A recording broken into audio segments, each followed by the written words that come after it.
Good morning student. Hope आप सभी लोग अच्छे होंगे। This is the third lecture for the topic federalism. Okay, in this video lecture we are going to discuss about how is federalism practised. Bharat में जो संघवादी स्वरूप की व्यवस्था है, किस तरह से उसका कार्य होता है या किस तरह से उसको व्यवहार में लाया गया है।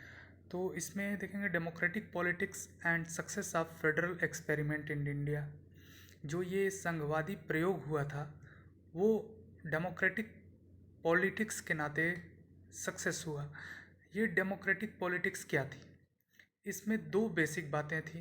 पहली थी रिस्पेक्ट फॉर डाइवर्सिटी, यानी जो भी हमारे राष्ट्र में विविधता है, चाहे भाषाई विविधता हो, धार्मिक विविधता हो या क्षेत्रीय विविधता हो, खान पान की विविधता हो, उस सब का रिस्पेक्ट किया जाएगा। All diversity should be celebrated, उनका सेलिब्रेशन किया जाना चाहिए एंड मस्ट बी सेलिब्रेटेड, अवश्य किया जाना चाहिए।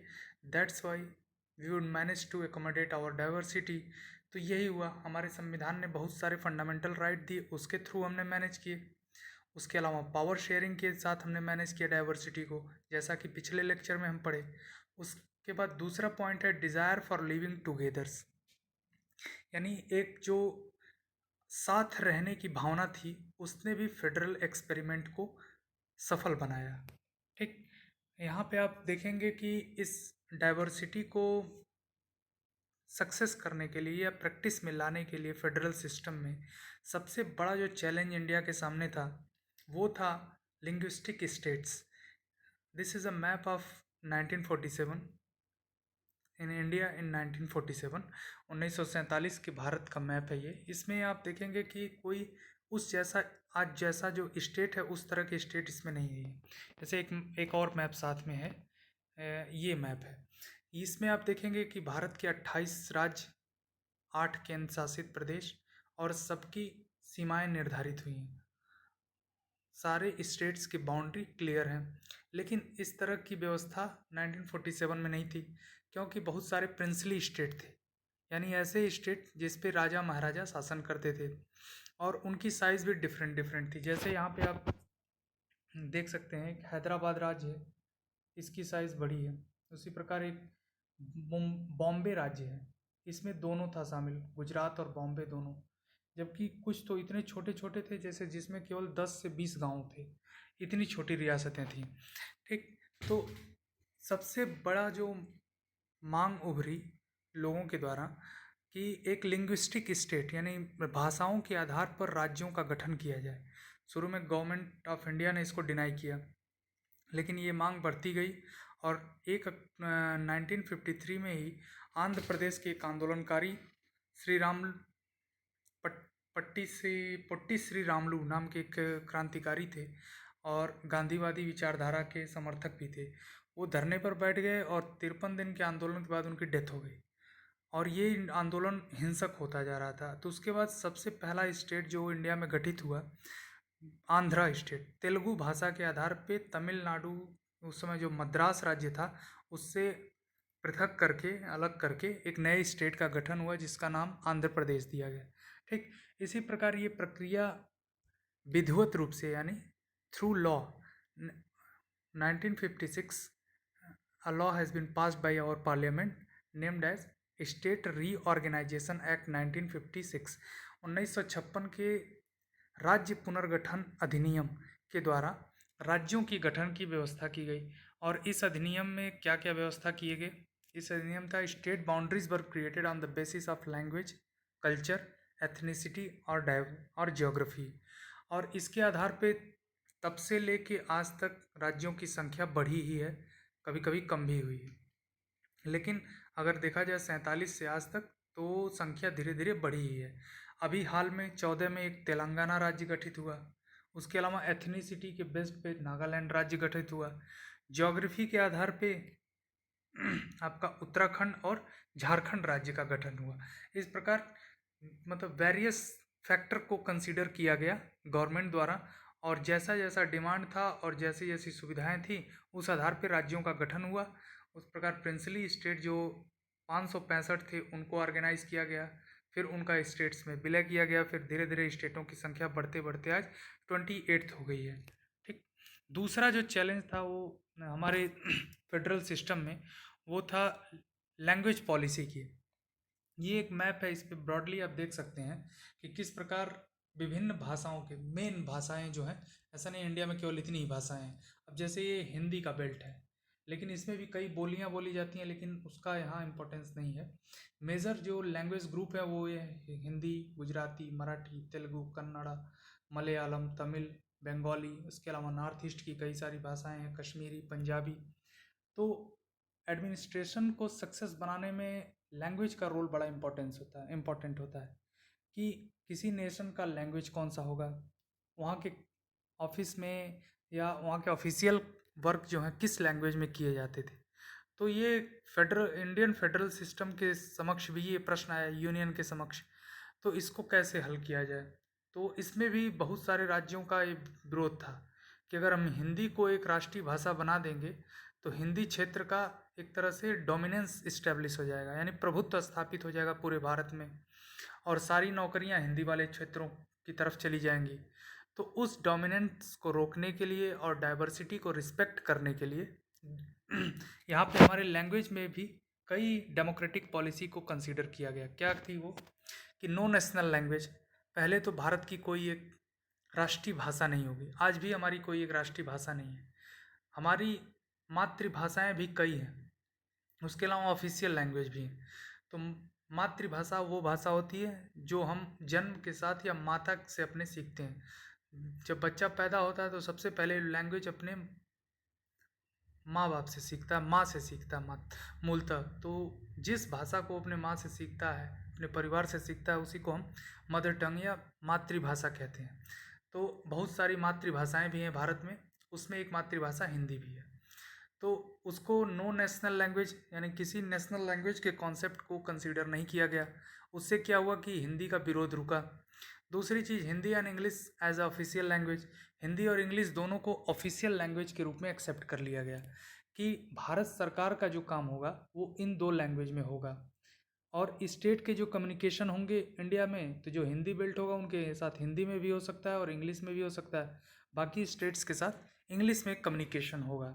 तीसरा ये किया गया कि constitutional provision for scheduled language, कुछ भारत संविधान की 8वीं अनुसूची में आज 22 भाषाओं को अनुसूचित भाषा का नाम दिया गया, मतलब संरक्षण प्राप्त है। तो उन विरोधों को शांत करने के लिए कहा गया कि संविधान में एक सूची बनाई जाएगी जिसमें बहुत भाषा, वो जो भी मांग होगी, जो भी प्रमुख भाषाएं उनको रखा जाएगा और संविधान के माध्यम से उनको संरक्षण दिया जाएगा। तो इससे भी विरोध रुका और कहीं ना कहीं डाइवर्सिटी को रिस्पेक्ट दिया गया, प्रोटेक्ट किया गया और इन्हेंस किया गया, जिससे यूनिटी को मजबूत किया जा सके हमारे। तो चौथा जो इसमें लाया गया, स्टेट ऑफिशियल लैंग्वेज, यानी कोई भी राज्य ये तय कर सकता है कि वो उसके ऑफिशियल काम किस भाषा में होंगे। जैसे उत्तर प्रदेश का काम हिंदी में होगा और तमिलनाडु का काम तमिल भाषा में होगा, केरला का काम मलयालम भाषा में होगा। ठीक। तो हर स्टेट को ये आज़ादी दे दी गई कि वो अपने ऑफिशियल लैंग्वेज का चुनाव खुद कर ले। ठीक। तो इस प्रकार के प्रोविजंस को लेके डेमोक्रेटिक पॉलिसी को इम्प्लीमेंट करके यहाँ के डाइवर्सिटी को रिस्पेक्ट दिया गया। उसके साथ साथ हमारे फेडरल सिस्टम को सफल बनाया गया। The flexibility shown by Indian political leader helped our country avoid the kind of situation that Sri Lanka find itself इन।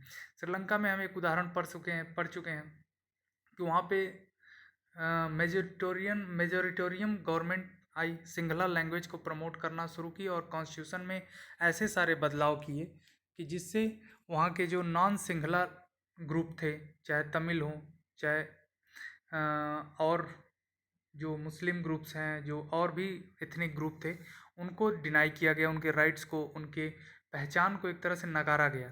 तो उसका विरोध भी हुआ और एक तमिल इलम मूवमेंट चला, जिसकी वजह से सिविल वॉर में वो देश फंस गया। जबकि हमारे यहाँ ऐसा नहीं हुआ। इसका रीज़न एक ही है कि हर पहचान को उतना ही महत्व दिया गया जितना दूसरी पहचान को, चाहे किसी बड़ी पहचान को। हिंदी भाषा का महत्व है, लेकिन उसके साथ साथ भारत की अन्य भाषाओं का भी महत्व है। ठीक। तो लेकिन श्रीलंका में ऐसा नहीं हुआ, उसका एंड रिजल्ट रहा सिविल वॉर, जबकि हमारे यहाँ ऐसा हुआ, तो हमने एक फेडरल सिस्टम को सफल बनाया।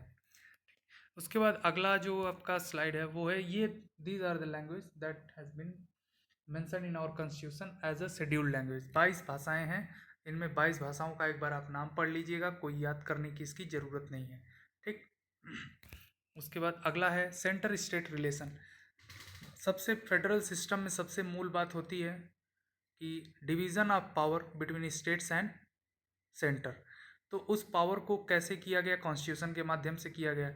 लेकिन वो जो कॉन्स्टिट्यूशन ने व्यवस्था दी थी, क्या प्रैक्टिकल वो व्यवस्थाएं लागू रहीं, व्यवहार में वो व्यवस्थाएं उसी रूप में बनी रहीं? तो उसका जवाब है कि नहीं, ये धीरे धीरे इसका भी विकास हुआ। For long time single party rule at both the centre and in most of the states. लंबे समय तक एक ही पार्टी का शासन स्टेट्स में भी रहा और राज्यों में भी रहा।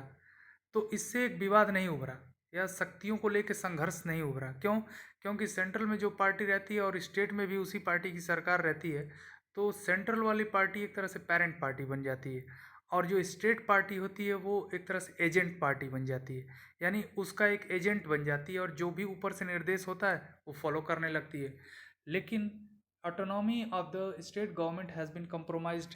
तो कहीं ना कहीं ऐसा एक एजेंट और पेरेंट की जो रिलेशन है, उससे ऑटोनॉमी जो संविधान ने दी है उसमें तो कम्प्रोमाइज़ हो ही रहा है, और ये कम्प्रोमाइज़ हुआ लंबे समय तक, क्योंकि एक ही पार्टी शासन करती रही। Difference party rule at centre and state level problem arouse. जब दोनों स्थानों पर भिन्न भिन्न पार्टियों ने शासन करना शुरू किया, तब ये समस्याएं उभरने लगी, क्योंकि तब स्टेट अपने शक्तियों की मांग करने लगे। स्टेट जो उनकी संवैधानिक व्यवस्था थी, संविधान ने जो उनको दर्जा दे रखा था, उसकी मांग करने लगे, और सेंटर को ये ऐसी आदत थी नहीं, तो सेंटर को बुरा लगने लगा। तो इसके साथ एक और प्रॉब्लम उभरा कि बहुत सारे स्टेट में प्रेसिडेंट रूल लगा दिए गए। प्रेसिडेंट रूल मतलब वो भी अननेसेसरी या अनकॉन्स्टिट्यूशनल तरीके से, यानी वहाँ की सरकार को सस्पेंड कर दिया जाना या वहाँ की सरकार को हटा दिया जाना, ठीक। लेकिन ये समस्या 1990 तक, 1990 में भारतीय राजनीति में एक नई व्यवस्था डेवलप हुई, जिसको हम कहते हैं एक पैराडाइम शिफ्ट हुआ। 1990 के पहले तक भारत में मेजोरिटी से, फुल मेजोरिटी से गवर्नमेंट बनती थी, यानी एक ही पार्टी को पूर्ण बहुमत मिल जाता था, ठीक। जैसे आज मिला है भारतीय जनता पार्टी को पूर्ण बहुमत, लेकिन तब भी उसके साथ बहुत सारे दल जुड़ के शासन कर रहे हैं। तो 1990 के पहले ऐसे कांग्रेस को मिलता था, लेकिन 1990 में regional political parties started playing important role. जो क्षेत्रीय पार्टियां हैं उनका उभार हुआ, और उन्होंने अपना एक मुख्य भूमिका निभाना शुरू किया। इस तरह से आप देखेंगे कि तमिलनाडु में द्रविड़ पार्टी है, द्रविड़ मुनेत्र कजगम। उसके अलावा आंध्र प्रदेश में तेलुगु देशम पार्टी, ठीक। केरल में भी यूडीएफ एलडीएफ। उत्तर प्रदेश में बहुजन समाजवादी पार्टी और समाजवादी पार्टी। पश्चिम बंगाल में तृणमूल कांग्रेस। उड़ीसा में बिजू जनता दल। तो ये सारी पार्टियां उभरी क्षेत्रीय रूप से, और जो बहुत प्रभावी रहीं। इन्होंने वहाँ पे शासन किया और लगातार शासन किया, ठीक। कोलिशन गवर्नमेंट्स, उसके अलावा जो है वो अब मेजोरिटी नहीं, फुल मेजोरिटी किसी को नहीं मिला, तो गठबंधन की सरकारें बनने लगी। कोलिजन मतलब होता है गठबंधन, यानी कोई एक पार्टी शासन न करके बहुत सारी पार्टियों ने मिल के सरकार बनाई। उससे भी वो जो अथॉरिटेरियन अप्रोच था सेंट्रल गवर्नमेंट का, वो कमज़ोर हुआ और स्टेट्स को ऑटोनॉमी मिली। C intervention of supreme court to support constitutional values. इसके अलावा सुप्रीम कोर्ट का प्रभावी हस्तक्षेप रहा। हमने एक चीज़ और पढ़ा कि संविधान में जब शक्तियों का विभाजन हुआ, तो उसके साथ साथ एक और संकल्पना की गई कि अगर इन विभाजन के साथ अगर डिस्प्यूट होता है, यानी अगर राज्यों के बीच या राज्य और केंद्र के बीच विवाद होता है किसी विषय को लेके, तो फिर इसको कैसे सुलझाया जाएगा। तो इसके लिए एक व्यवस्था की गई थी सुप्रीम कोर्ट की, कि सुप्रीम कोर्ट ये तय करेगा कि इसमें सही एक्सप्लेनेशन क्या है और सही चीज़ क्या है, उस हिसाब से वो निर्णय आएगा, और वो निर्णय केंद्र और राज्य दोनों पर बाध्यकारी होगा। तो ये रहा आपका सेंटर स्टेट रिलेशन। अब इसमें एक लेक्चर और बच गया है, जो है आपका डिसेंट्रलाइजेशन, यानी जो थर्ड टियर गवर्नमेंट है हमारी पंचायत सिस्टम, उसको हम अगले लेक्चर में पढ़ेंगे। तब तक के लिए थैंक यू।